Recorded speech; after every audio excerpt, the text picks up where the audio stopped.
Loud and clear. Nice, nice, nice. Okay. Hi chat. Old.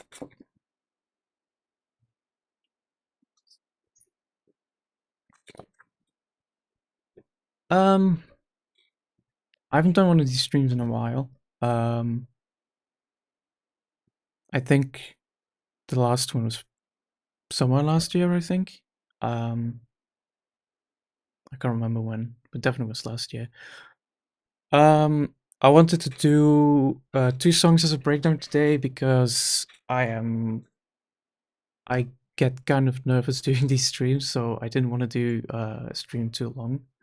So the stream might be a little bit shorter than usual, than my other ones, but I think it's fine.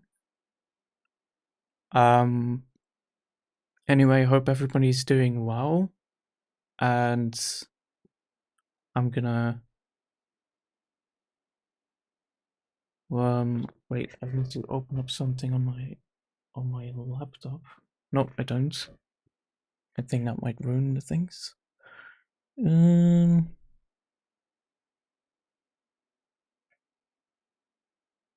Okay. Cool. Let me just open up something here. Okay, awesome. I'm just gonna jump right into it. I'm gonna start with Dream State. We're gonna do a breakdown of my song Dream State and then Colourspace today. So Dream State came out a few years ago, so it's an older song, and then Colourspace came out last year, about a year ago, so that's a bit newer. The Dream State project is, well, since it's a little bit older, you're gonna see there's some, like, it's not 100% perfect in terms of the sounds, and some of the VSTs are not working, but in general, it sounds the same. Keep in mind that the song has a different pitch than what it's eventually released with, because I slowed down the song, which is what I used to do back then. So with that out of the way, what I'm going to do first is I'm going to let you guys listen to some of the early demos of the song. Just to kind of give you an idea of what it used to sound like at the beginning. I wish I could tell you where the inspiration for the song came from, but it's came out quite a while ago, so I don't really remember. So let's take a listen to the first demo. Also, let me know if you can hear this, by the way, but I think you should be able to.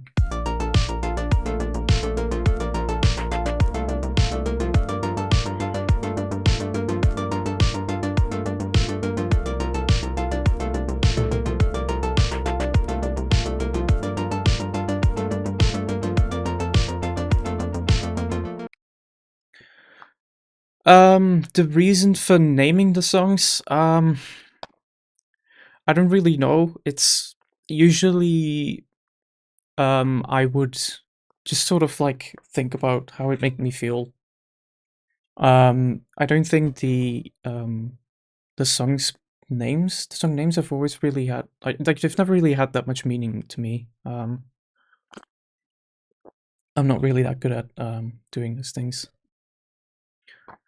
Am I going to host this VOD? Yeah, so this will be available on my Twitch for a while as a VOD, and then when it's also going to be available on the YouTube channel. If you go to YouTube, you type in Voyage VODs, you will find a channel that hosts a lot of my old streams. So that was the first demo. You can kind of hear a little bit of the song in this.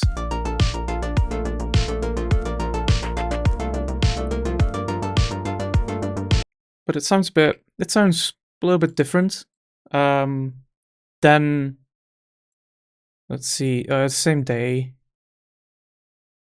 You can tell the minutes, actually like 20 minutes later, it started to kind of get a little bit better.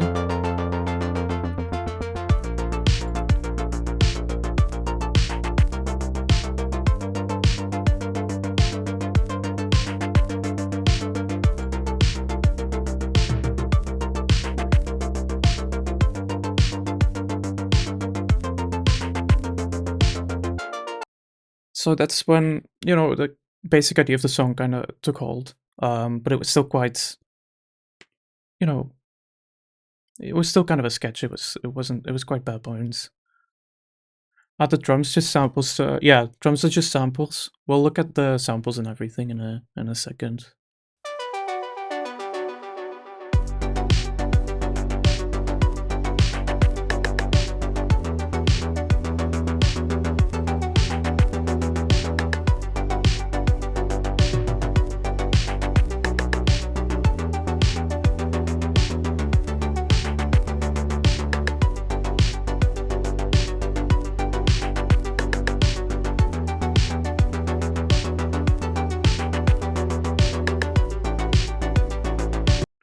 So this one is it's still a little bit bare bones, and the drums are still missing some elements, and the melodies are using like square waves instead of saw waves.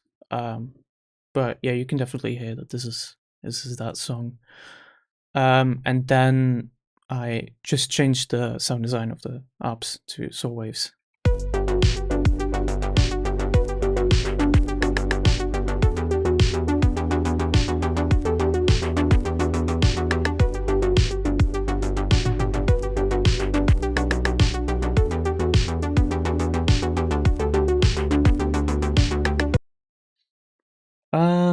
I need to change something in Stream Elements. I fucked up the link.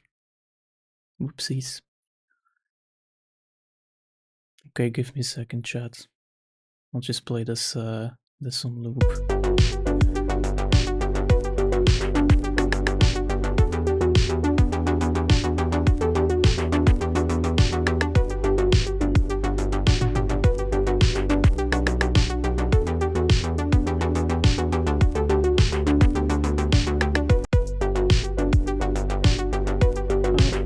I think this is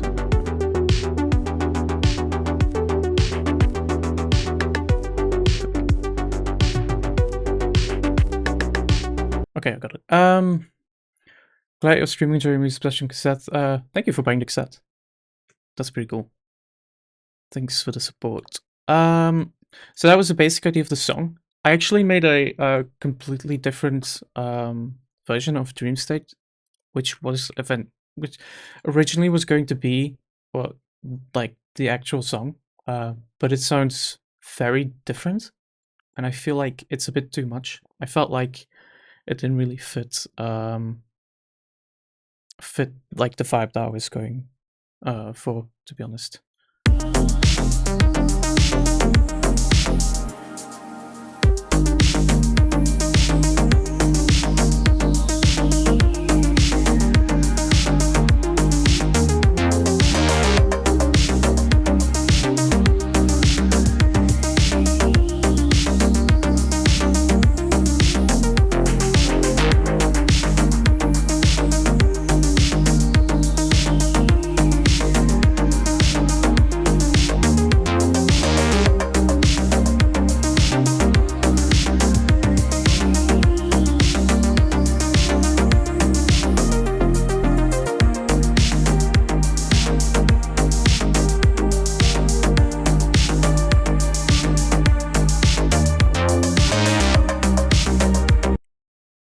Um, yeah, so this one, I, I mean, I still like it. It's not bad, but it doesn't really feel the vibe that I was going to. But yeah, it could serve as like an alternative version of the song. Maybe one day on like I don't know, like a special album or something, like special edition album or something like that. Maybe. But yeah, you can definitely hear it's quite different. Um. Is this version the basis for any other song? No. I felt like it just didn't really fit the Voyage sound at the time. So yeah. Yeah, I can definitely see myself like releasing like I don't know, like a demo album or like a special edition thing, and then just have like alternate versions and remixes and that kind of stuff maybe on them. But that's just I don't know. We'll see. Oops, wrong window. Um. Okay, great. So let's look at the song, and we'll just start from the beginning with the stuff that you hear at the start.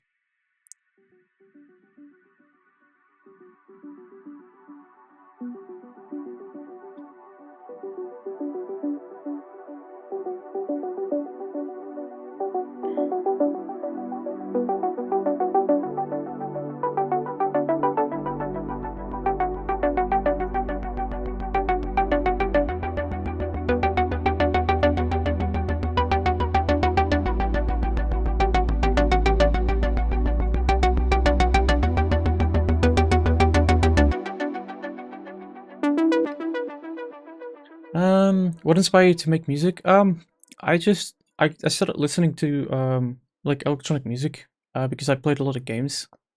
Um, I mean, I still play a lot of games, but as a kid, I played this game called Unreal Tournament, which had like really cool music in it. And then I started kind of listening to a lot of electronic music, and then eventually, in school, I started like getting a little bit bored with school and just sort of like going to school and coming home and not really having much to do. And then I tried kind of looking for hobbies to do. Tried photoshopping stuff like flyers and posters for events. Tried doing like video editing for YouTube, but then I eventually music was what I found, and that just stuck with me. The other two things didn't really stick with me, so just created my first ever Twitch account just to watch you. Thank you. That's very nice. How's the weather in Belgium? It's fine. It's a bit cold, but it's quite uh grey right now. Would you ever introduce vocals? Not really, I think. That's not really something that I'm thinking of right now. Um okay.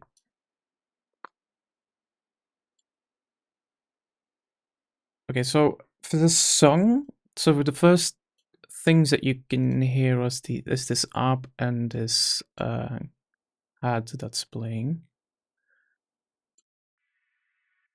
I'm just gonna play it from here.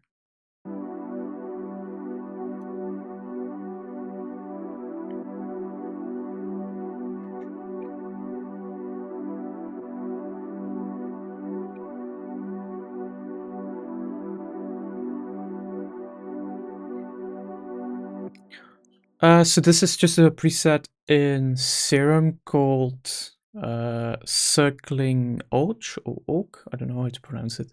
It's just a basic pad. It's not really much happening, and in the intro, it's just sort of following a little bit of automation, like a high pass automation. So it kind of opens up a little bit in the intro. Um, which synth artist do you look up to most? Probably Come Truth. I've always liked his music a lot. I think he's got a really cool style and the sound design and everything. Um, yeah, that's definitely someone I look up to a lot.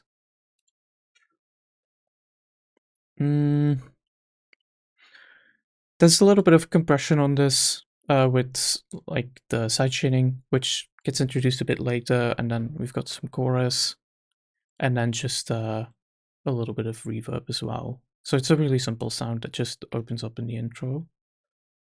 And then we have these. Let me loop them like this.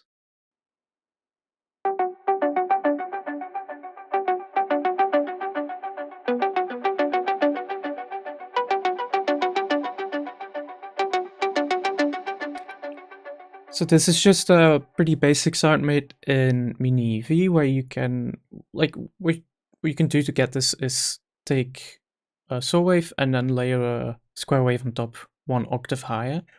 In this case, the square wave is a little bit lower in volume, but you can increase that to make it sound just a bit different.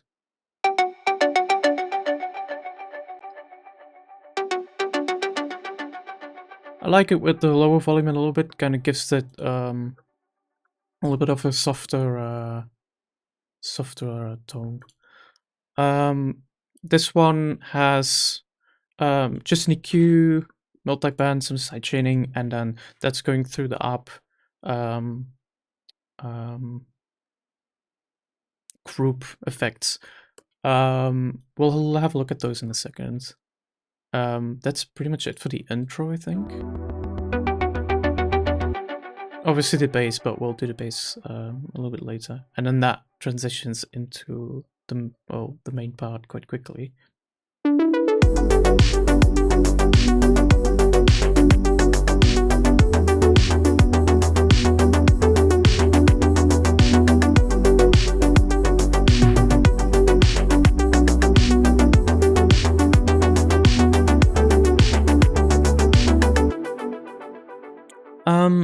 Have you moved or it's just a room change? It's the same room. It's just I have the camera there instead of on the other side. I used to have it on the left side, not on that side. So you're just seeing a different side of the room. So the main abs in the song, which are these. This is basically like the main melodic element.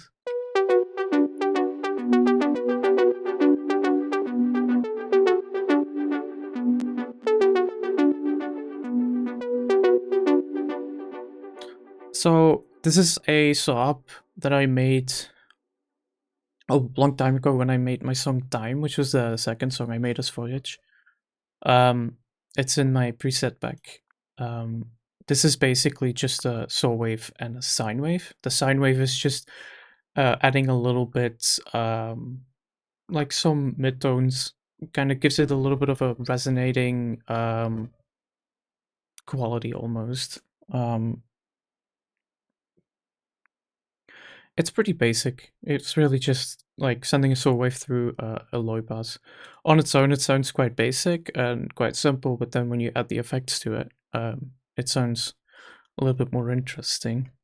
Wait, how do I do that? Like this, and then this.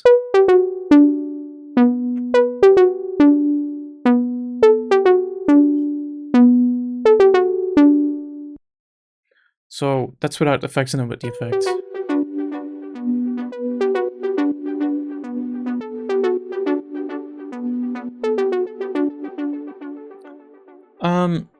Why do you think most artists won't stream on Twitch? I don't know.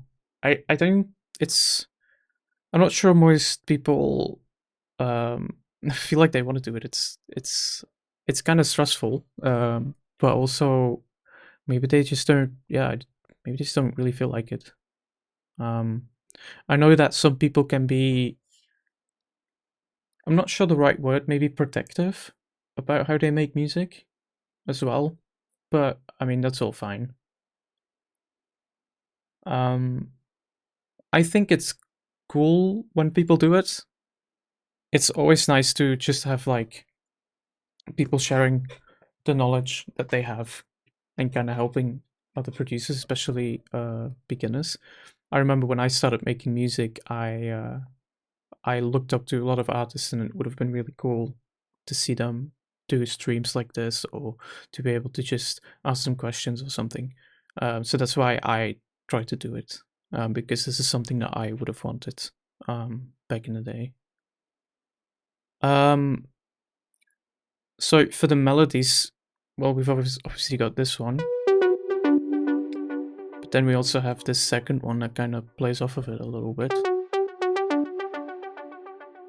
This one is very similar. It's made in Mini V, this one, but it's kind of the same idea as the one that we just saw in Serum. So it's literally just one saw wave running through a filter. And this is then just going through those same effects. The one that we listened to in the intro, this one, gets introduced a bit later, but has less filtering on it. And then we also have this one is pretty quiet, I think. It's not quiet.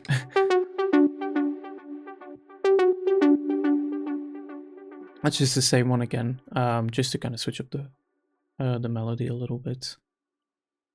All of this is running through a group channel, and on there I have a reverb, and then I have For some reason, I have two delays. I'm not sure why. I decided to do two delays here instead of just one. But I didn't want to touch the project file um, too much, so I would probably just use one delay today. But that's what I did. What I decided to do back then.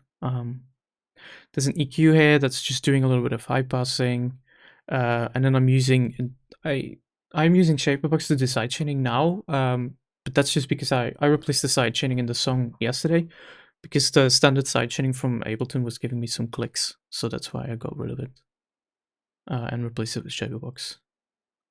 Let's have a listen to these. These are the chords, I think.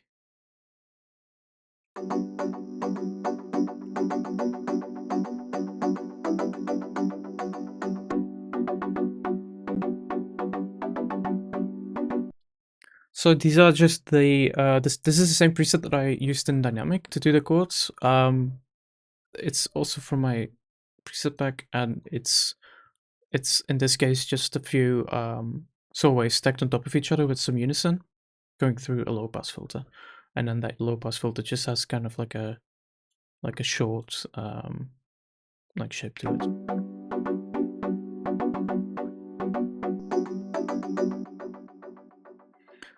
That's then going through side chaining, some EQ, and then the erosion and delay. The erosion and the delay really kind of give the sound its character.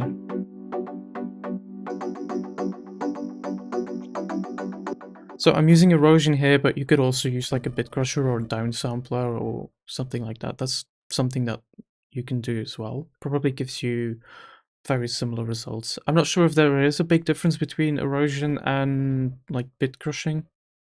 Technically, there probably is, but I'm not sure if there's a big difference in like how it ends up sounding. This just follows the same chord progression as the chords in the intro, so it's a really basic, pretty basic chord progression. It's pretty monotone, and then we just have the pad from the intro that's playing here as well.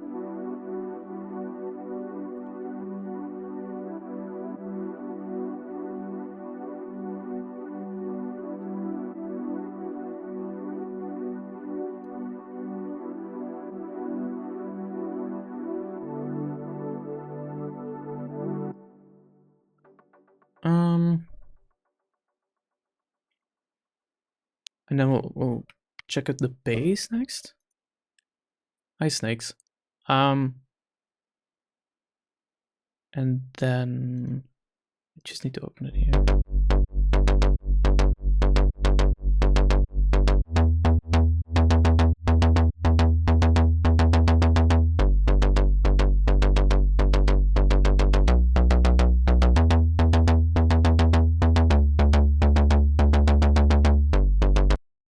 So the bass in this case is just a saw wave and then a square wave layered on top. There's no detuning or anything going on, I think. I guess there is. Oh, I didn't think there was. There's a bit of noise in there as well, and that's just going through the filter, as you can see here. The bass processing in this is pretty simple. We've just got a Pro MB that's taking care of some of these like lower mid frequencies, just to kind of make it sound a little bit less muddy and clean it up a bit. Then I'm using an EQ and a limiter and then another EQ, and then eventually a shape box to do the side chaining. There's a utility on here as well because the volume is being automated in Ableton. So just to make it easier to change the volume whenever I need to, I just put a utility on there, and then I don't have to worry about like changing the automation and stuff. The bass also has some modulation going on here in the intro where it just sort of opens up.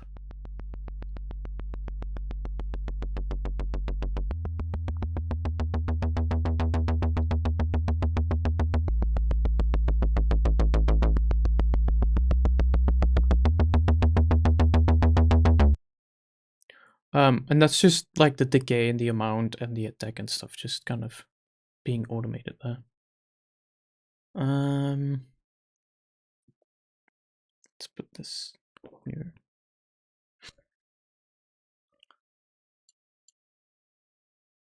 I think I think in like these parts of the song, the bass kind of opens up a little bit. And then it just closes again. So these are like things that you can do to create a little bit of variation in the song, gives it a little bit of movement and helps to transition into different parts of the song. And then that main part sort of transitions into this part, where we have a little bit different melodic elements, but not that different.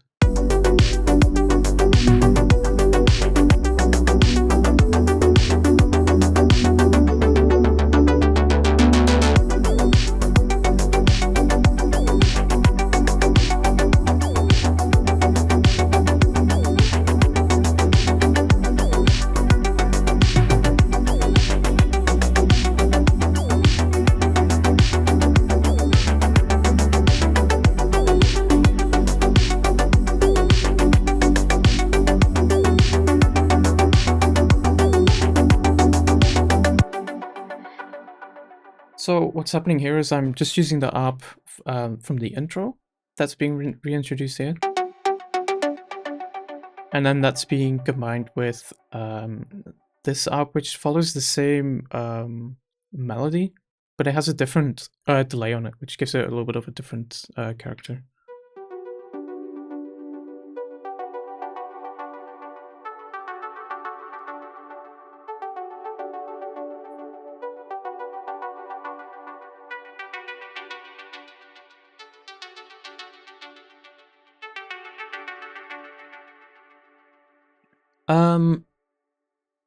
This one is basically the same thing, but I'm using a let's see if I can find it.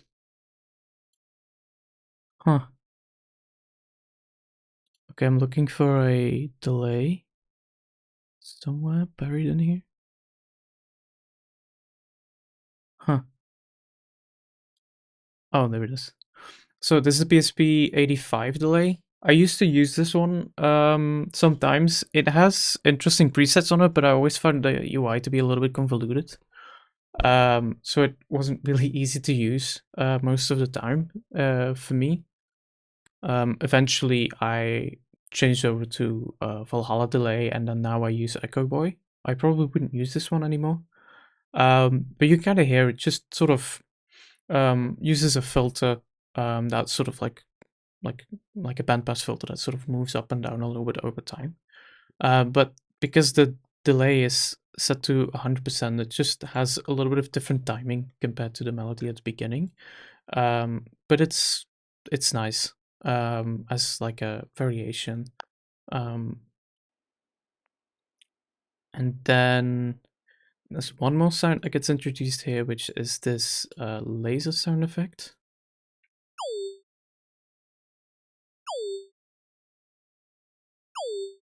So this is just in Serum. What you can do is you can just put like an envelope on the pitch of the oscillator. In this case, it's a sine wave, and that's going through a downsampler. So that's gonna sound like that, and then you can play around with the downsample drive. Gonna make it sound a little bit different. I'm specifically using it in this section of the song because the main melody is sort of gone. It opens up a little bit of space to fill it up with something else. And then we transition into the breakdown.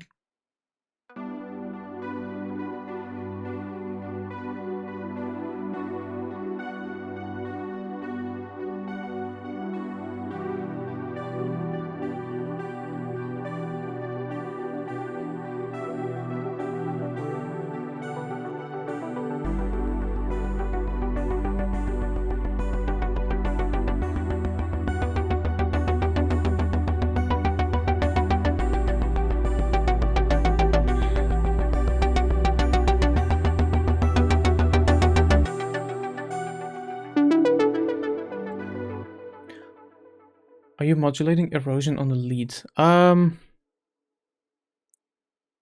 This lead? I'm not, but I think I know what you mean. There is a lead with some bit crushing on it.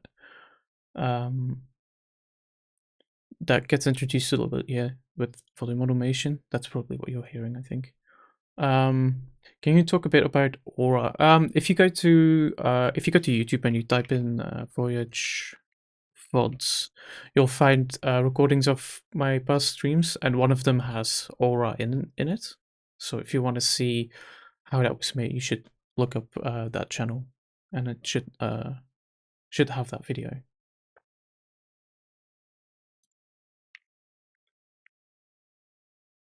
Let's have a look.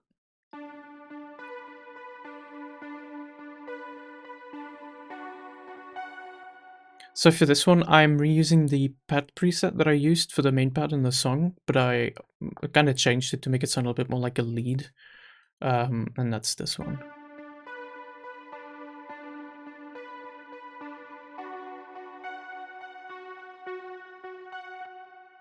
That's just going through a chorus and a little bit of reverb, and then I'm just using a filter probably to tame the high end a little bit. Yeah. And then we have this sort of bit crushed lead that comes in over time.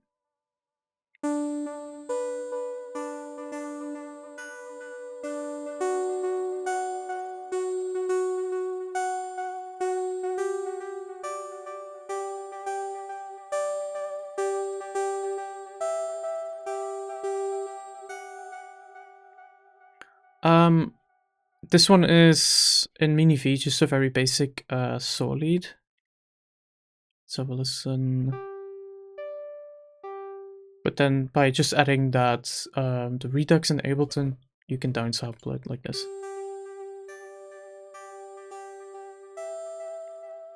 I'm from the Dutch part of Belgium, so I'm from Limburg.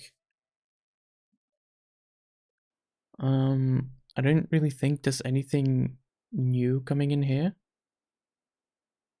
apart from these leads. Yeah,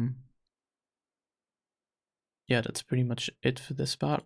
And then really for the rest of the song, it's just using the same stuff that we've already seen.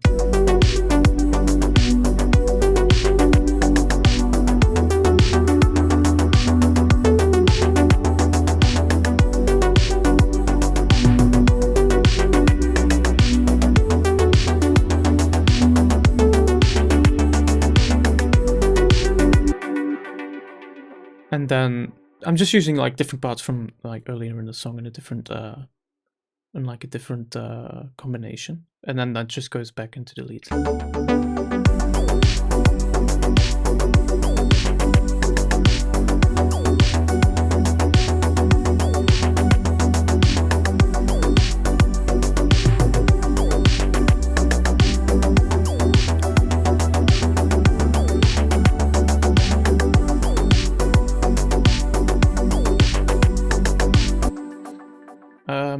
So that's basically it for the for all of the melodic stuff.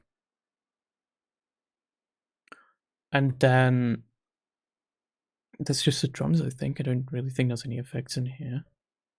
So let's have a look.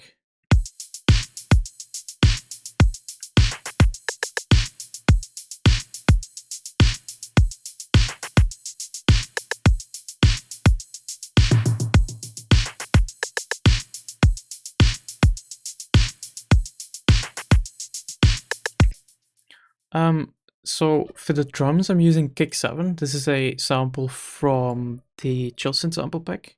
It's a very, very basic sample. It sounds very synthesized, almost like an 808 or something. And then for some reason, I decided to layer 2 707 kicks on here. So look.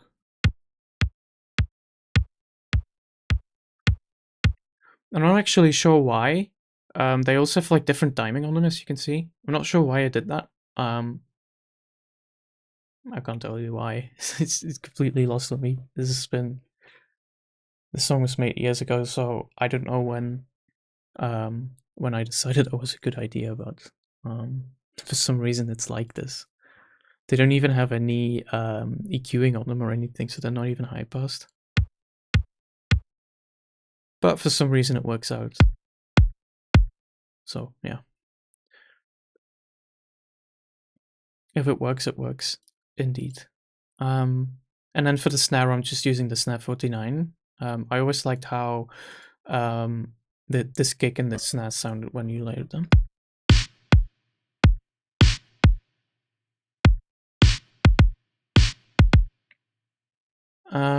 And there's just a little bit of reverb. I'm just sending it to like a send channel with some reverb on it.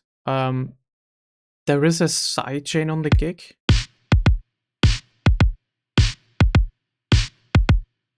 On the snare, I mean, which kind of gets rid of a little bit of the attack, which I think is sometimes useful. It's a trick I used to do. I probably wouldn't do that anymore. I would probably do something like this, maybe. Just sort of get rid of the attack a little bit. But this is basically just to kind of soften the snare hit a little bit, because the snare is quite punchy and has a strong transient, and the kick also has it. So when you lay them on top of each other, that can sometimes get a bit much. And that's probably why I decided to do that in this case. And then we just have some hi-hats.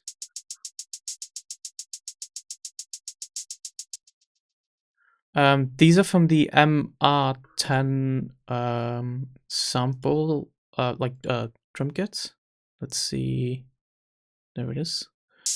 So it's this hi-hat. It's an open hi-hat that I use instead of the closed one. And the reason why I like to use open hi-hats from like drum computers like this is because you can make them really short and you can make them sound like open hi-hats. And this gives you a lot of options to kind of create variations. So you can see that this one, for example, is a little bit more open. So you can kind of put like a little bit of an accent on some hi-hats, which is also happening here. Which is kind of cool. Kind of creates just some movement in the drums. And you can hear it as well. There's a delay on it too. I'm not sure if I would do a delay again nowadays, but because of like you're essentially like layering the samples on top of each other again. But it's what I did here.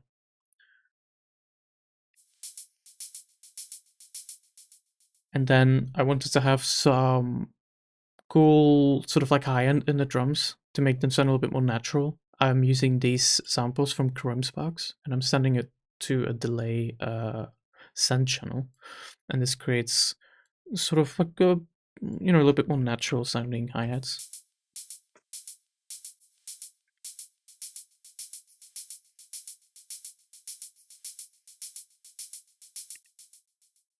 And then that's being paired with this ride.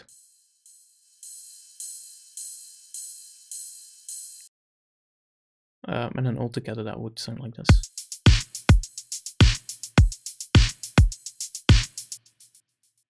And then something I've always liked doing is just adding a little bit of like these like percussive elements in it, just to create some variation in the drums. In this case, we've got a DMX clap and then an 808. I'm not sure if it's a rim shot or something.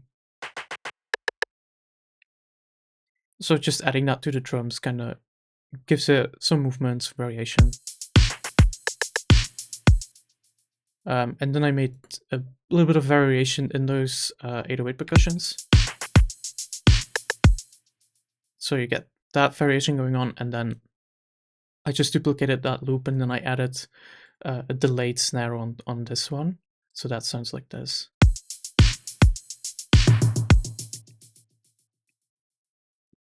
And that's just using the filter delay in Ableton set to where the dry is just completely quiet, so we don't have any sort of like phasing issues with the original snare.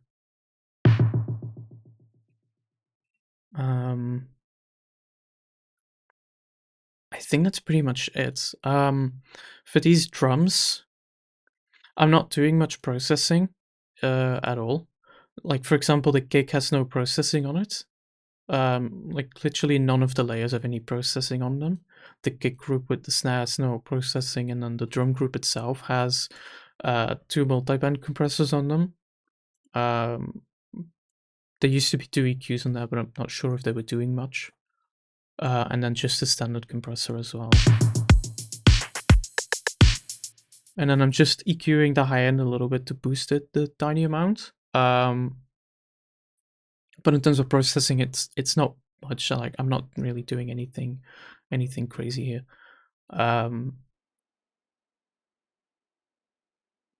Will the stream be on Voyage VODs? I think so.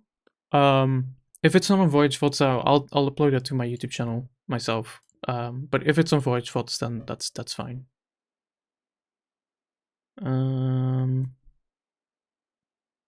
The mastering on this is just an EQ and a Pro L.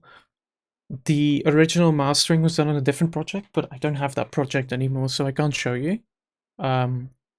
Also, the final song was slowed down, so what I would usually do is I would usually just record into like a new audio channel like this. And then I would repitch it and then just drop the pitch down, like, I don't know, like this.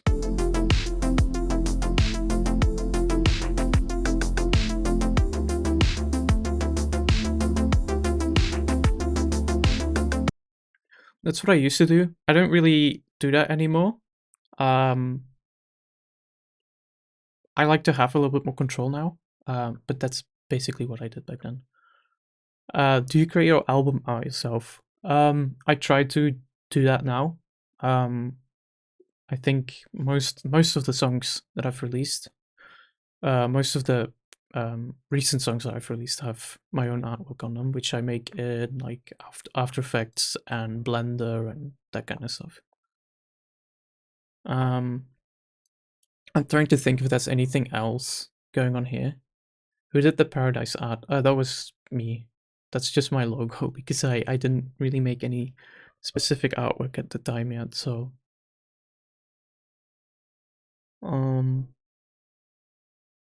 me think. I think that's pretty much it for Dream State though. But if anyone has any questions for it, then definitely let me know now, as long as the project file is open, and I'll just play this.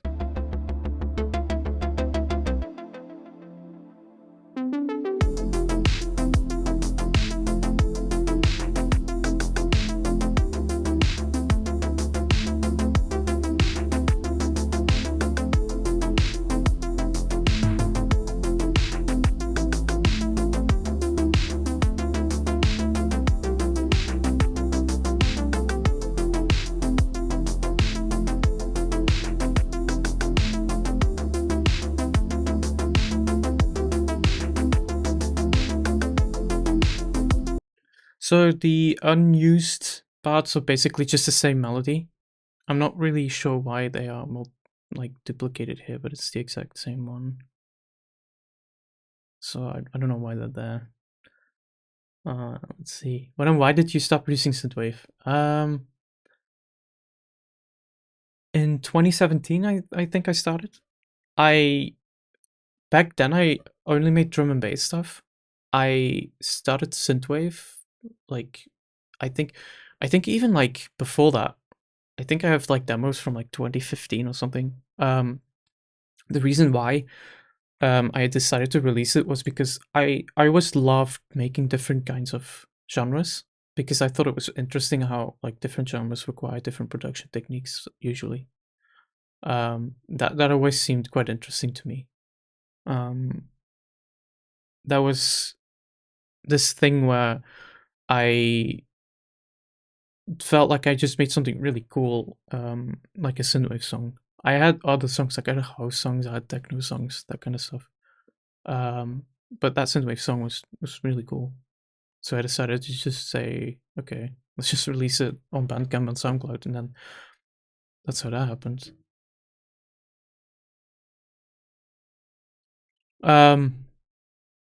Yeah, so it's tuned a little bit differently. It's like it's not proper tuned. song because it's slowed down, and I didn't like slow it down correctly, I guess. So it has like different tuning. Is this your full-time job? It is. It's been like this for a few years now.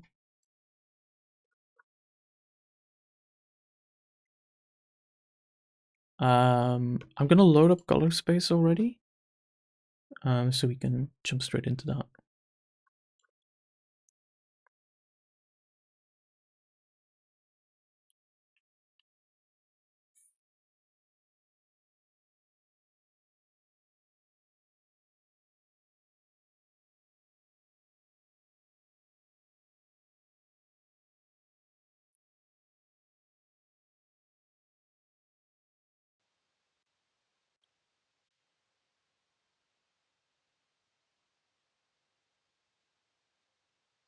Oh, here we are. Cool. So for Colourspace, the idea for Colourspace actually came from a Skrillex song. It's kind of funny. Skrillex released this song called "Leave Me Like This," which had some really cool like call and response stuff going, and I wanted to kind of play with call and response myself. The idea of call and response is that you sort of have two elements in the song that is playing off of each other and sort of like switching between the two. Um, do you have any favorite drum libraries? Not really. Synthwave drum library, not really. I just go on Splice and I just find whatever I find. Do you typically find your track names from cipher books or like space books? Uh, I definitely sort of relate my songs to like science fiction stuff, so that's um, probably why that sounds that way. And what other genres do you listen to? Really anything. Like when I'm driving my car, I'll listen to like city pop from Japan from like the 70s. But I'll listen to some drum and bass. I'll listen to some house. Indie rock is something that I like to listen to a lot as well. So it's a bit all over the place. What games are you playing now? So I'm playing Marvel Rivals and Path of Exile 2 right now. Um, and then recently I played a little bit of Pokemon as well. The most complex Jocelyn track that I've made, I think probably I don't actually know what it. Wait, what's it called again? Oh, it's called Sequence, of course. It's Sequence. I think Sequence is definitely the one that kind of is a little bit more complex. I was, let's see, I released my first song in 2012. That's when I was like 16, I think. 16, 7, no, 16, I think, yeah. Anyway, so these are the earlier demos for Colourspace. You can hear that the song is like Colourspace is definitely in there. This is definitely Colourspace, but it just sounds very rough and it's like a sketch basically.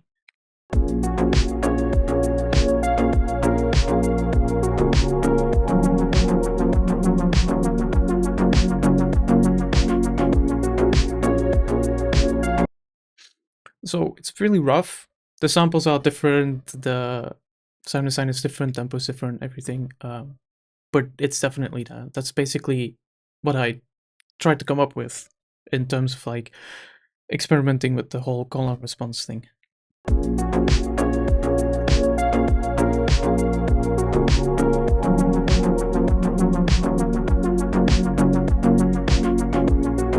So pretty basic. This is the next one.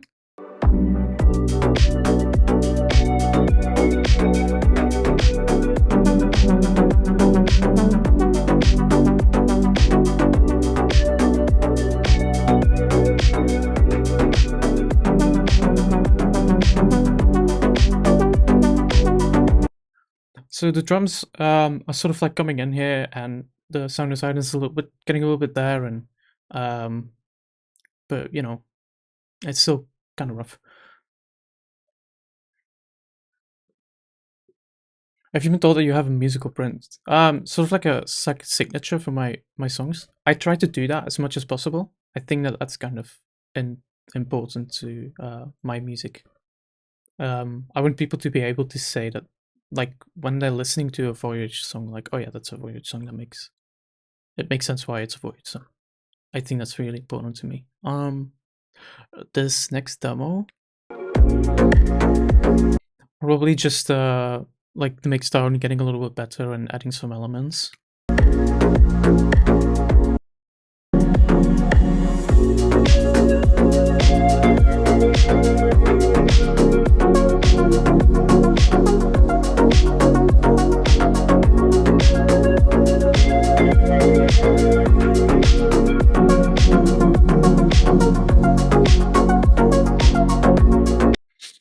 As a synth producer, what do you think of the Bellatra soundtrack? I think the Bellatra soundtrack is really cool. I've played a bit of that game on my PC as well. It was kind of addicting for a bit.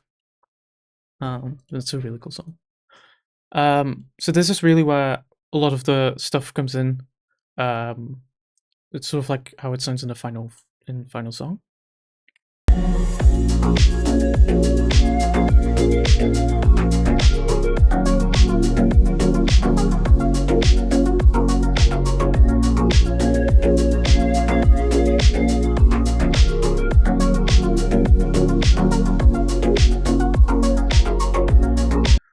So for this one, I just put like a phaser on the whole music group, which kind of sounded cool at the time. I'm pretty happy I didn't do that in the final song though, because I think it sounds a bit distracting. But you can hear that the stuff is definitely getting more like in its place.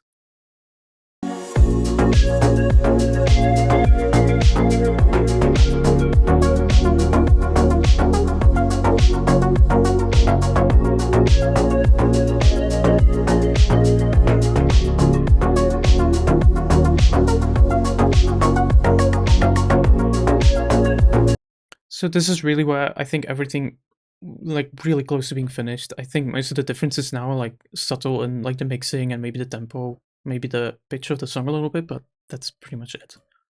What do you think of the rivalry between chillwave and synthwave? I don't really, I'm not aware of one.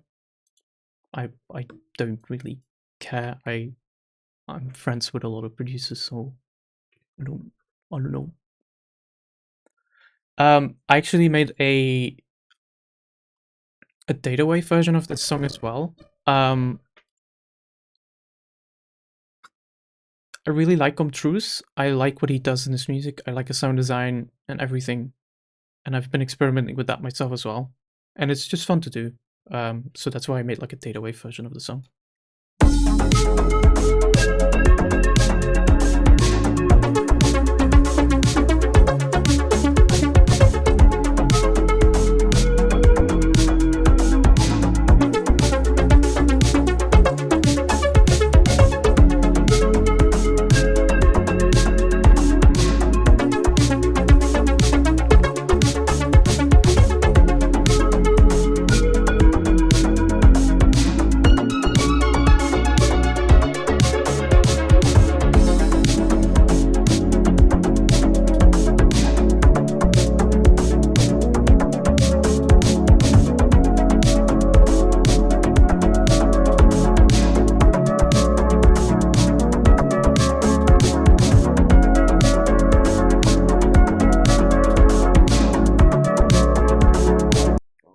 So that's just kind of a fun little alternate version of the song. I'm not sure if I will finish it, but if I do, maybe one day it will see the light of day. I don't really know. Let's have a look. So the thing about Colourspace is I wanted to do the column response thing, but I also wanted it to be like kind of like a more up tempo, dancey song. But at the same time, I also wanted to kind of recall some of the older songs that I made, like Paradise and the Lute. So there's some elements from those songs that you can find in there as well. Is there a genre you would like to try but it wouldn't fit the Voyage sound? I mean, I make all sorts of different songs. Like I have like a Psytrance project file in Ableton.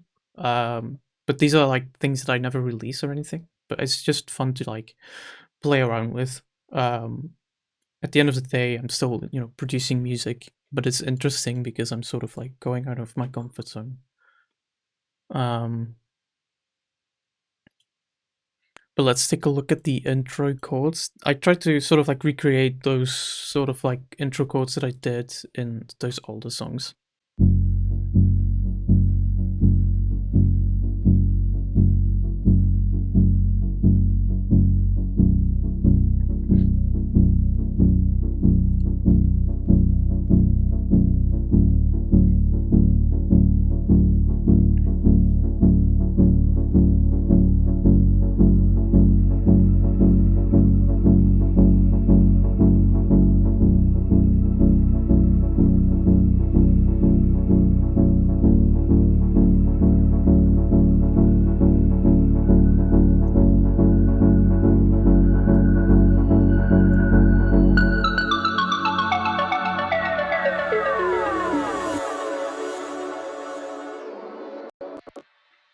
Um, so with these intro chords, it's basically just a mini V. I froze the audio for this. I'm not quite sure why I did that. I can't really remember. It's probably there were probably some clicking noises in there, maybe.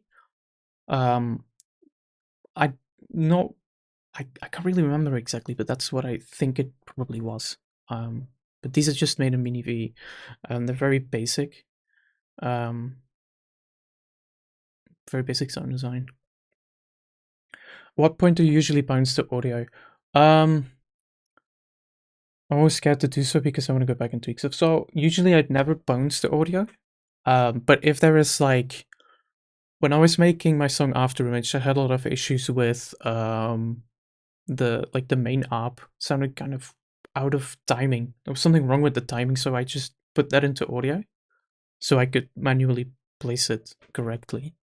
Um, but this isn't really the kind of music that's heavy on your CPU on your PC, so I don't really feel like I need to freeze stuff in audio.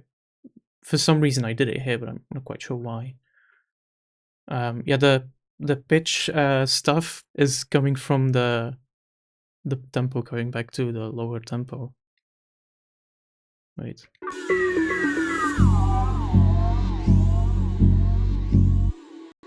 When you change the BPM of the song when a delay is playing, it will like lower the pitch of the delay in order to keep it in like in the correct tempo whenever it's synced to the project file. Um, so these chords are pretty basic. Um,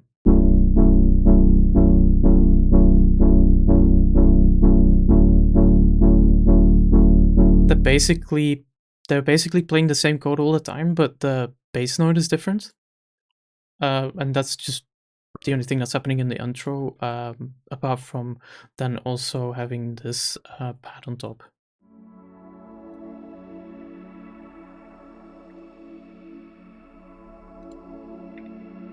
This is basically just a pad made in Mini V that's going through Shimmer, Valhalla Shimmer, and that's just at 100%. That gives it that shimmery sound, and that just adds just a little bit of, I don't know, like texture on top of the rest.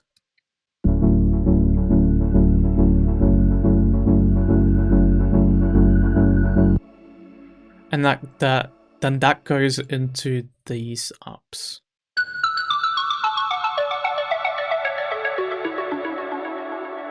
And this was kind of like a kind of a little bit like a what's it called? Like the bells in paradise. Right, I have these. Let's see.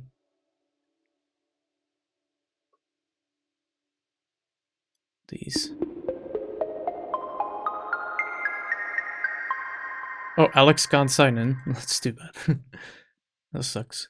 He hopes I am well. I am well. I hope he is well as well. But that's what these apps are sort of like supposed to represent. And then what I did is I basically took the like the reverb of the first note, and then I reversed it so it's sort of like smooths into it.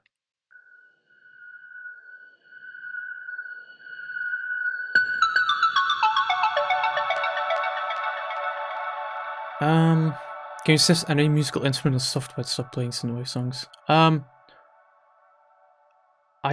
mm, honestly, I would just like if you actually want to play them, I would just get something like Ableton or FL Studio or Cubase or whatever.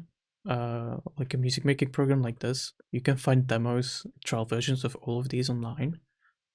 Um, and if yeah, like I said, get a keyboard if you want and actually play along with them. There's some really great free VSTs like Vital, for example, is a pretty amazing VST, which is completely free. Um, and you can do pretty much anything you could ever want to do with the VST like that. Um, that's for the intro. Then there's also some effects here, in these ones. So that's just a reversed 808 crash with some reverb and delay on it. And then in Serum, we have this little sound effect that is basically just a noise running through a low pass filter with the resonance all the way up and then just the cutoff going down. And you can kind of play around with that.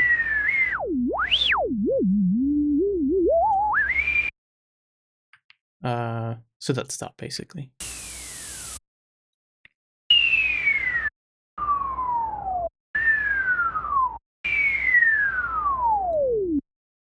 You can play around with that, and then I'm just using a delay on there. And then I'm using Soothe, because these frequencies were quite harsh, I felt, so I'm just using Soothe to calm them down a little bit. So that's basically for those effects, and then that transitions into the next bit.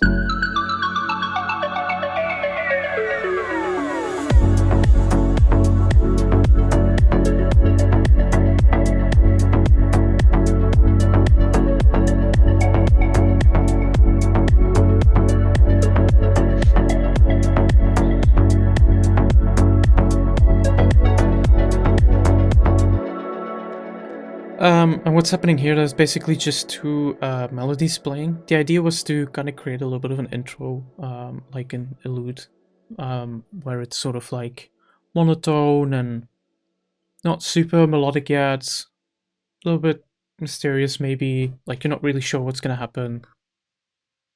So yeah. Vital is basically like I can't really see myself recommending Serum to someone when Vital exists. So I don't really I don't really know why I would recommend Serum these days anymore. But yeah. And no, I'm not gonna marry people in chat. Um Here I'm using the same ARP as the one in the intro that sort of goes down. And that's basically just a profit fee that I like to use sometimes. It's a square wave, just running through low pass filter. Quite simple with some processing on it.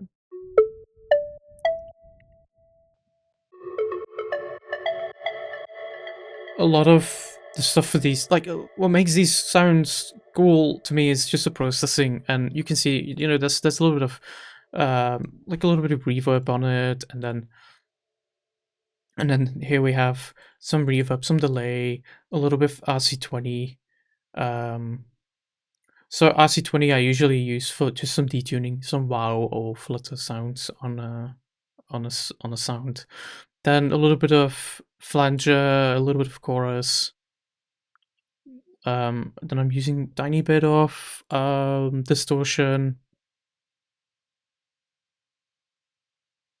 and then also a mellow-fi, which is kind of like a tape emulation.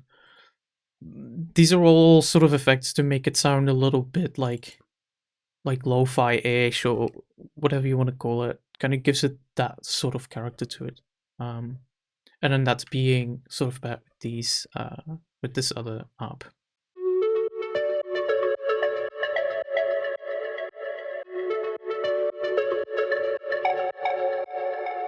Which in this case is, let's see, just a triangle wave.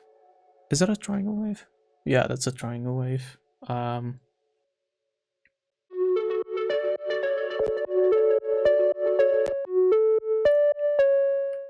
but yeah, you can definitely hear the distortion a little bit in this, kind of creating a little bit of like higher frequencies there.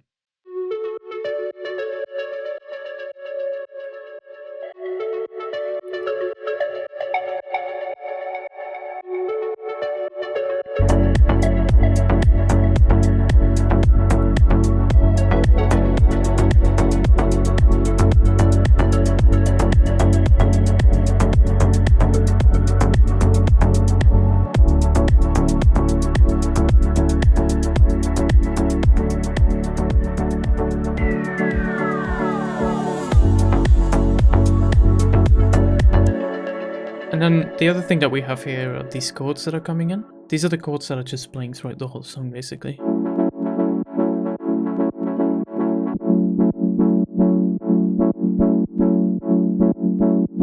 It's a pretty basic sort of like chords in terms of like the sound design that I've used a ton before. In this case, it's really just one saw wave going through the filter. And then that's just being processed with some delay, some reverb, a little bit of distortion, tiny amount of wobble, um, and then also a Pro Q just to really boost this high end. And then that's going through a different audio channel where I'm applying a grain delay to sort of raise the pitch a little bit, like by an octave. And then it's going through a reverb at 100%, and that kind of gives it a little bit of like a little bit of like a reverb sound effect to it.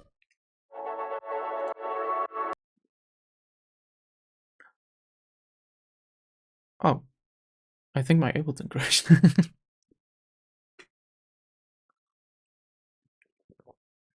It happens.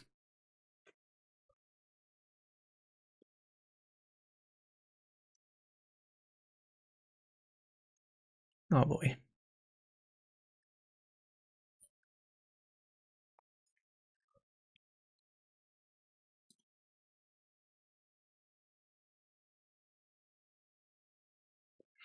Um, let's open it again. Hopefully it doesn't crash this time.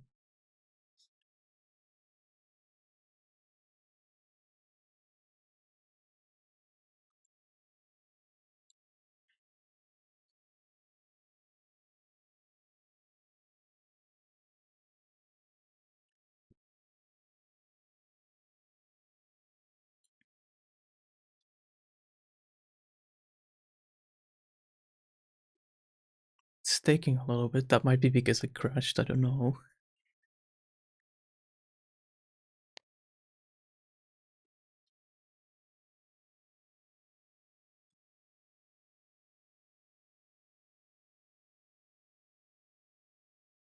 A Voyage plugin would be cool, huh?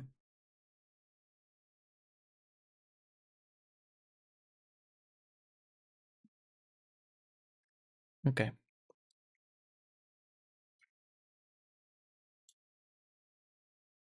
I can't remember. I think we were looking at the chords, but yeah, the chords are running through that. Oh yeah, the audio channel with like a grain delay and a reverb. I'm basically just pushing the chords through like 100% reverb and then changing them a little bit to give them some movement, which in this case is being done by a little bit of flanging and then an LFO that is doing a little bit of modulation on these on this formant filter. What's up, Tape? My Ableton just crashed, so I had to reopen it. So these are the chords that are being used throughout basically the whole song.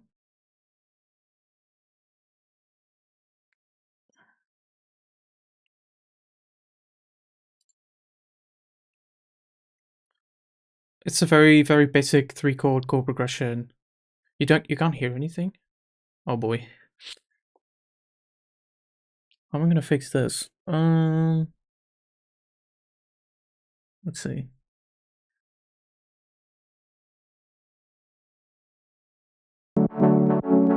There we go.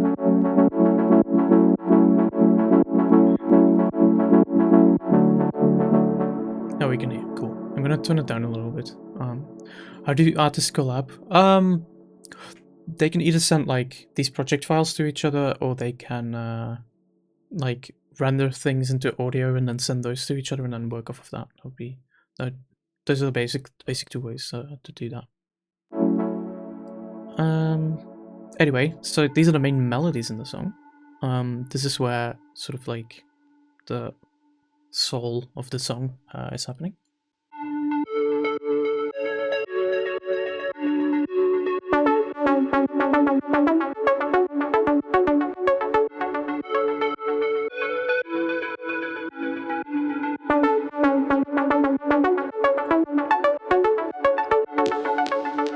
So for this lead, I'm using the Prophet, and I'm running. I'm using a unison on a bunch of square waves.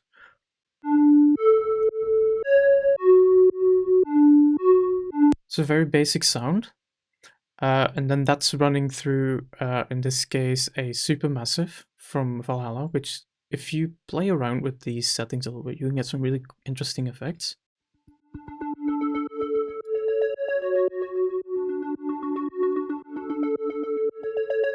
So it's kind of like a weird delay almost, and then that's just being layered with a normal reverb.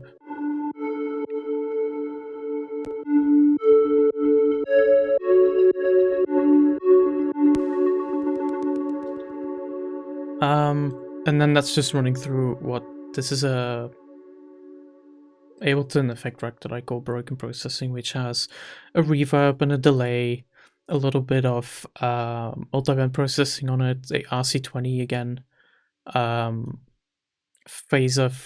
flanger, chorus, filter just to get rid of some of the high end, tiny bit of grain delay, tiny amount of pitch shifting, and then in this case it's a little bit more noticeable, the distortion, and then that's just running through a tape sound effect, and then a Pro Q. So what I'm really doing is I'm trying to give the sound kind of this a little bit of like a distorted lo-fi-ish character to it by just stacking all of those effects on top of each other, and the results were quite interesting. It makes this square lead, which is quite simple, sound really rich and just a lot more interesting. Is there going to be a breakdown for Afterimage? Yes. At some point, I want to do Afterimage and then follow the light as well, but that's probably for next year somewhere.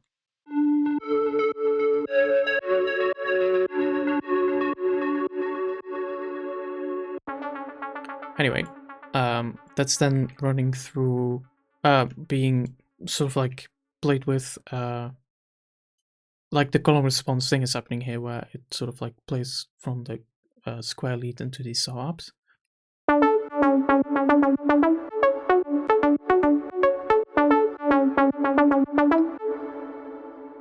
And this is my saw-up one preset from my preset pack, where it's basically just a couple of saw-ups, very slightly detuned.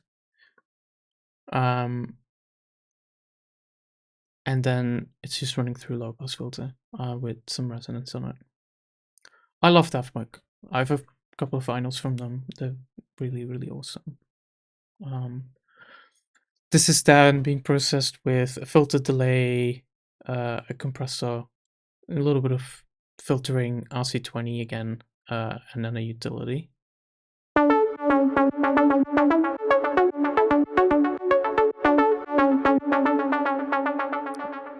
This has a lot of like modulation stuff happening in it, the decay in Serum. I'm playing with that a little bit. The dry wet of the delay in Serum as well, where I'm sort of like accentuating a couple of these notes. So these notes sound like they're a lot more delayed. Kinda puts a cool emphasis on them, in my opinion.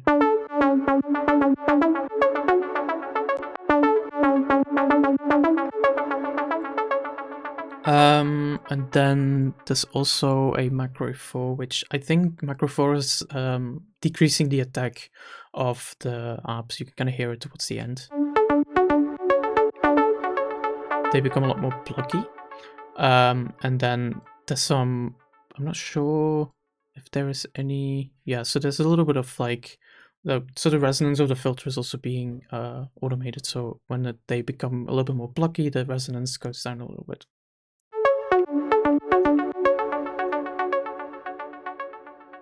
And then, like I said, the processing with, you know, the delays and everything.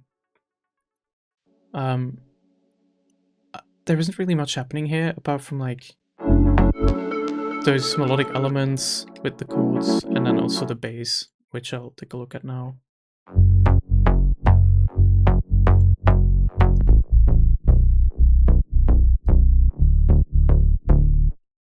This is a very basic bass sound where I basically have 3 square waves. One of them is low, a low octave, and then the 2 other square waves are layered on top of that, or 1 octave higher. And those square waves have a little bit of fine tuning to them, so you get a little bit of like that detuning unison sound in the top end.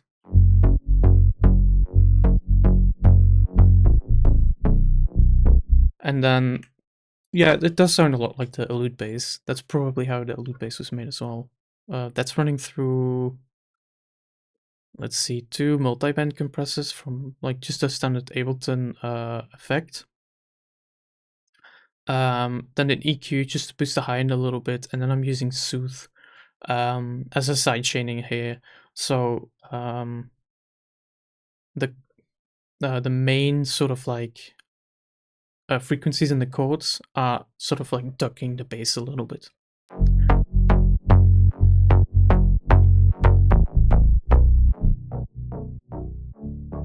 So the chords, they were quite present in like these lower mids. So using Soothe in this case helps a lot to sort of like clean up those lower mids in the bass in order to make room for the chords to make sure it's not too muddy, basically.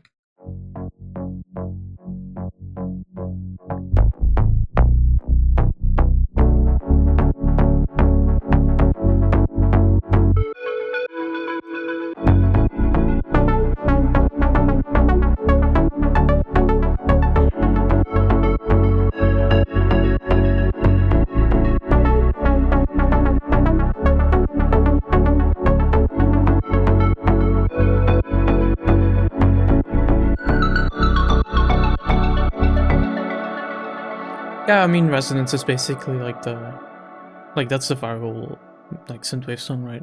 I mean, I think it's a really good song. I don't really know why it keeps going viral like this. It's probably some like social media related stuff where it becomes like such a big part of that like internet viral culture. Um, yeah, Resonance.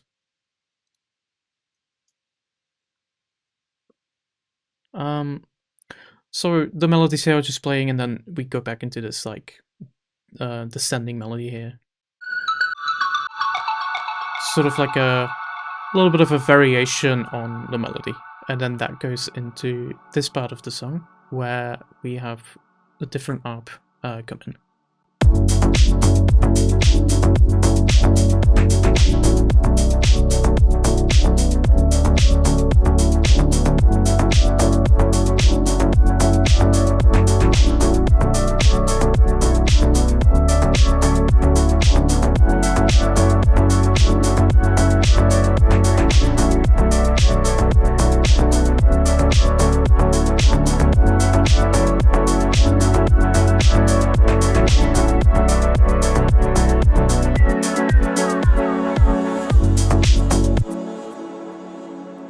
So this one is pretty simple. I've really grown to like these kinds of apps where they sort of like go open up with a filter.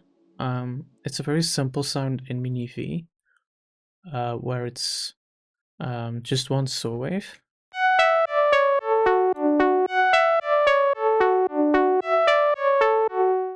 That's then going through a Valhalla delay. This one is delayed by milliseconds, so it's not like synced to the project file. Kind of makes it sound a little bit nice and different.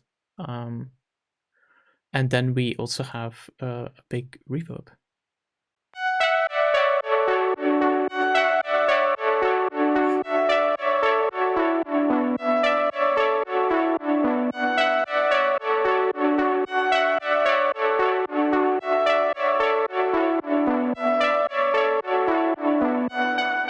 And then we just have an auto filter just to kind of tame the high end a little bit.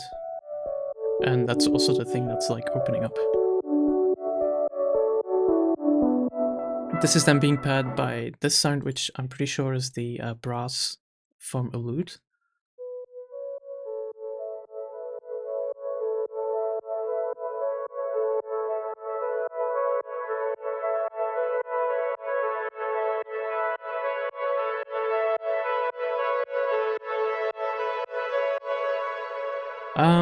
Have you been preferring LX24 over Vintage Verb? Not really. Actually, LX24 has like a very specific sound, so it's very situational. So that's why. If I had to pick one of the two, I'd probably pick Vintage Verb though. I think it's a lot more versatile. Do you think countries influence the way artists create? Maybe. I think if you grow up in like a country like France, you're probably influenced by like big France musicians like Daft Punk and stuff like that. But a lot of this music is like internet music, so I think it's very international. For me, especially, I don't have like any Belgian musicians that are like super influensive on my music. So yeah. Yeah, so this is just the Alute brass, just filtering up a little bit, and that's going through a Valhalla shimmer. This one has the shift to 0, so it doesn't have any sort of like pitching effect. And then that just goes back to the original thing that we had at the beginning. This one has a few extra notes in the chords, so these and these notes have been added, which kind of gives the chords just that little bit of extra.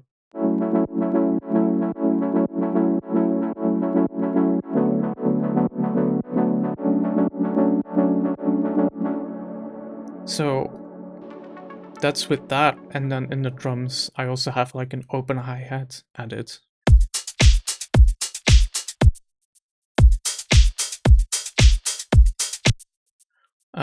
That's pretty much the only difference between this and this.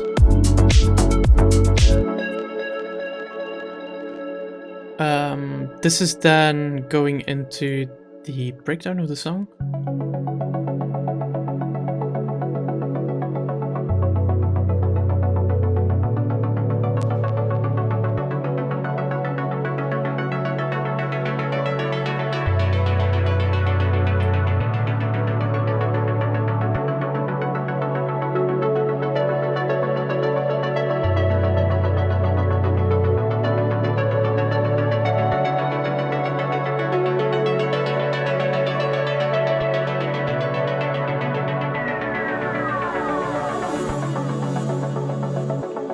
So what we have here is basically just an ARP. This is the Alute intro ARP from my preset pack. This one I like to use sometimes. It's very similar to like the other ARPs in there. This really is, I think, I'm not sure, but I think what's going on here is it's just playing the notes from the chords and just having them descend a little bit.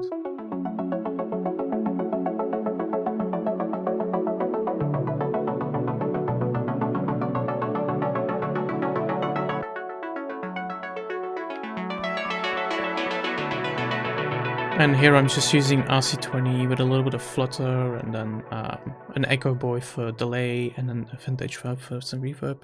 And then in this case I'm using OTT as well, just to compress this a lot. And the other thing that's new in here is this um, this serum bass. I'm using a waveform from Massive, from Native Instruments Massive, which I really like. If you low pass this, it sounds really cool.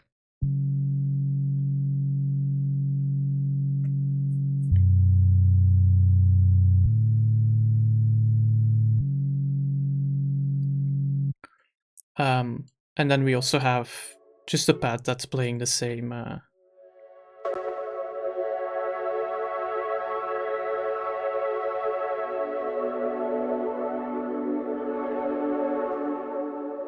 So this is just a preset called Ghost floating around us that's going through a delay, a reverb, and then a soothe, flanger, a little bit of shifting, RC20, another flanger. So just kind of spicing it up, the processing a little bit. I think it's kind of it for the breakdown. Yep. And then that goes into this part, which has like a different melody.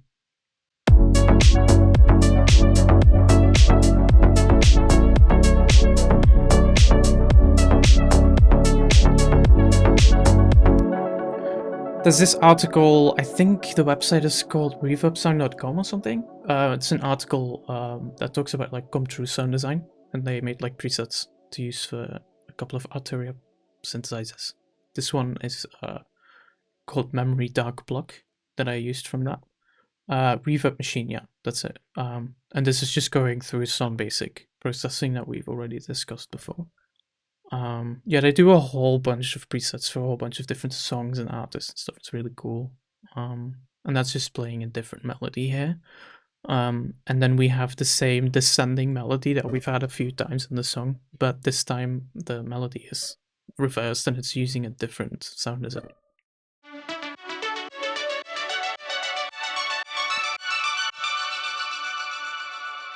And this one is also from that same article where they made these come trues plugins. Presets, sorry.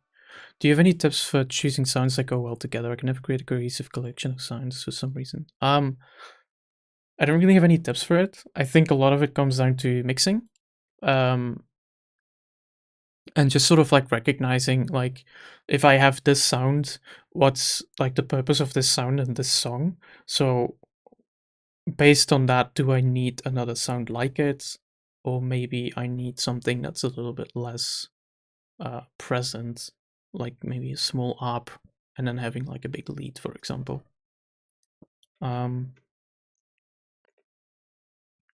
That's basically all that's happening here. There's a bit of variation in the drums here. So the drums are just much simpler here, and then open up a little bit more, and then we just have a drum fill here at the end.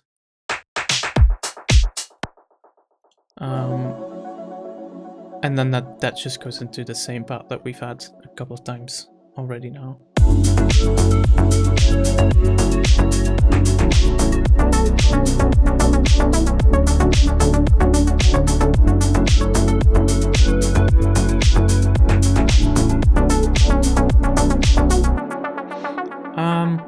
I think that's pretty much it for the melodic elements.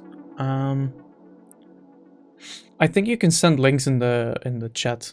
You can try it if it doesn't work, I'll send it in this chat.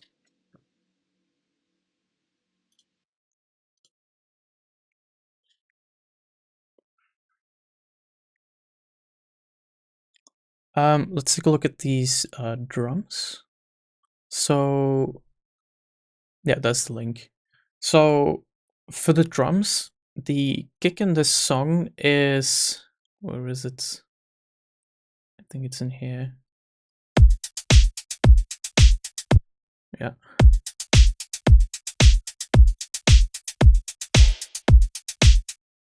So the kick from this song is a kick that I made for my collab with Hotel Pools. I can't remember how I made the kick, or if it's like a specific sample in my library. I can't really remember. It's just a stem from that collab, so I can't figure out where it's from. I would have to go into the project file and everything, but that's the basic kick here. I'm using just a little bit of Pro Q just to do what was necessary for the mix.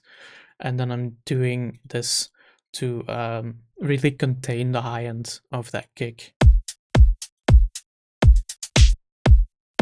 So you can hear that this kick sort of has this noise on top of it.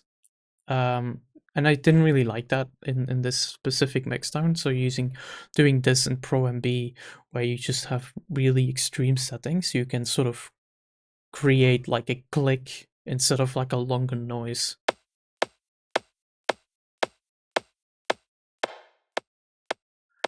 So you can hear how that sort of goes away. So it's a kind of a subtle effect.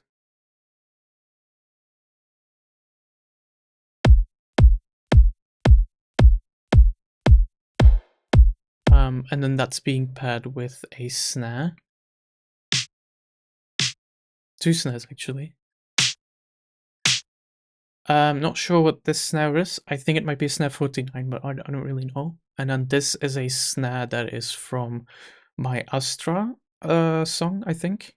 I'm pretty sure I took that out of that song. So these are just being layered. The second layer really adds a lot of like high end to the snare.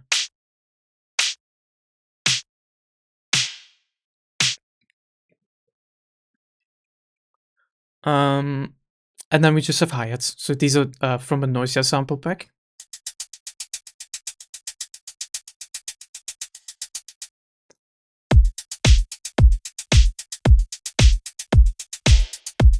And then you can hear that there's a little bit of reverb on some of the snares, and that's just using the modulation to send the snare to the send channel, and then just get a reverb on specifically that snare.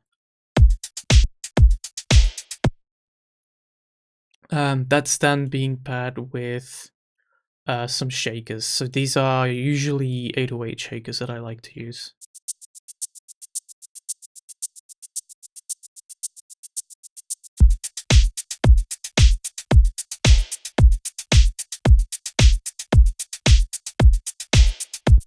And then in this case, I'm also using an open 909 hat, which changes in pitch in this part, I think. And it sounds a bit more open, so probably, yeah, I played with the transient on the left here a little bit. To make it a bit shorter, different pitch, kind of adds a bit of variation to that. Then we have got these claps, which kind of plays well together with the reverb on that one snare. And then we also have some 808 rim shots here.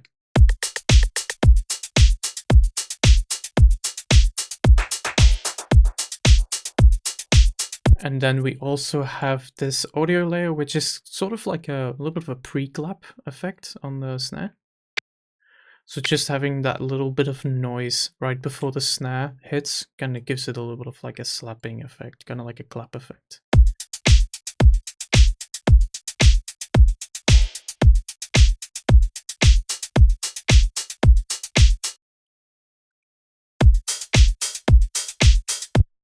It does sound kind of housey, that's true. And then on top of all of these drums, I have a drum loop sample, which is, let's take a look, this one.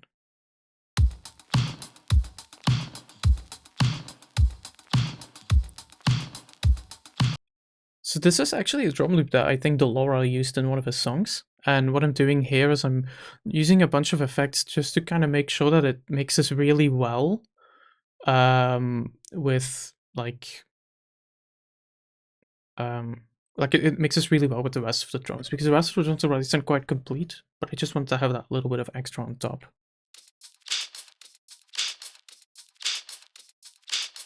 So I'm doing a little bit of modulation in the volume here, and then I'm using, this is a multi-band transient shaper to get rid of some of the transients to make it not punchy anymore. Then I'm using a utility to kind of make it a bit more mono. I'm using a denoiser because there was quite a lot of noise in the original sample. Then just two EQs. One is high passing, and then I added a second EQ probably later just to take out some of the higher end frequencies here.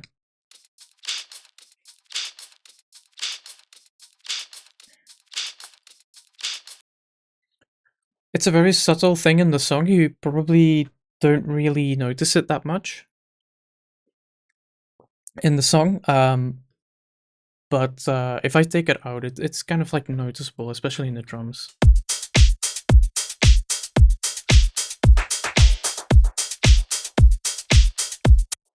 So that little bit of thing on top, and that sort of finishes the drums.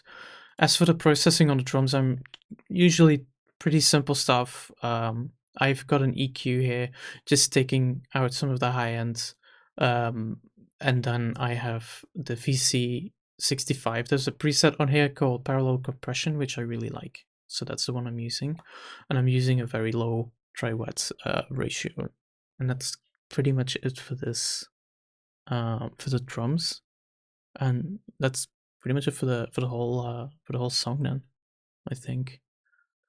If there are any specific questions about the song, you should probably ask them now. I'm gonna go to the toilet for a second, and then I will answer any of the questions that anyone has. So I'm just gonna play this a little bit.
Is it up single MIDI notes, or does it juggle multiple notes for each MIDI input? I don't know if that makes sense. I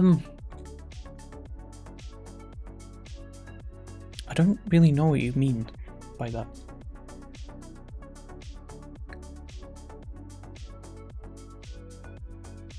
Oh, you mean like if it's like a chord that's going through an arpeggiator? So it is individual notes on all of the arps in this song.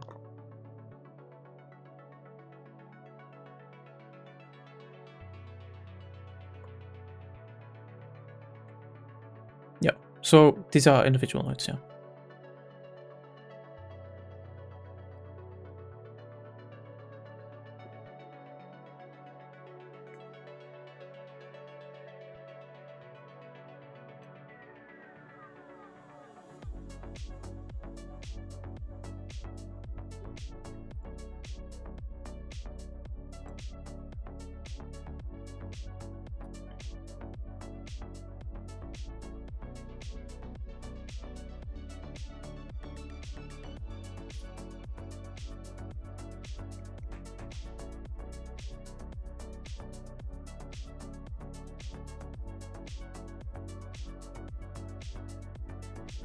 Okay, boy.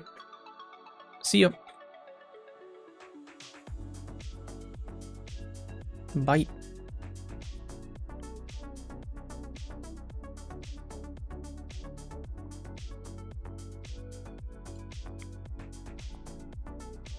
When you mix your drums, what's the process you go through? Do you first apply all the fancy effects like reverb after you're managing your compression before?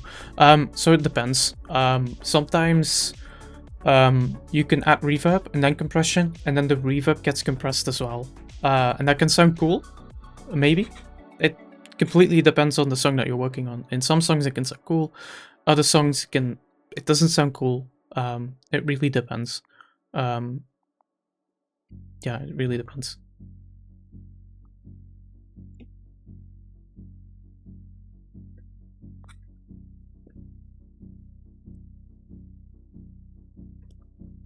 Um, I think I'm gonna close the stream now, guys. So thank you for joining. Um, I'm always quite nervous and stressed out to do these streams, but it's always fun to see people come in. And I will probably do more of these, but it's probably gonna be a while before I do one again, as is usually the case. Um, the VOD for this stream will be available on this channel. And it will most likely be uploaded to YouTube as well. There's a Voyage VOD channel on YouTube where someone uploads these VODs. You can check them out there. If it's not available there, then I will upload it to my own YouTube channel. So it will be made available. So you'll be able to come back or send it to people if they have any questions about it or anything. Yeah, I think that's it. Okay, cool. Yeah, so thanks again so much for joining. It's been 2 hours now. It's a bit longer than I wanted to, but that's fine. Let's see if I can raid a channel. How does this work? Hold. I'm gonna raid a streamer that I'm gonna watch after this. So I'm just gonna do that. I think she'd like that. So thanks guys. And hopefully I'll see you again in like probably a year or so. So bye.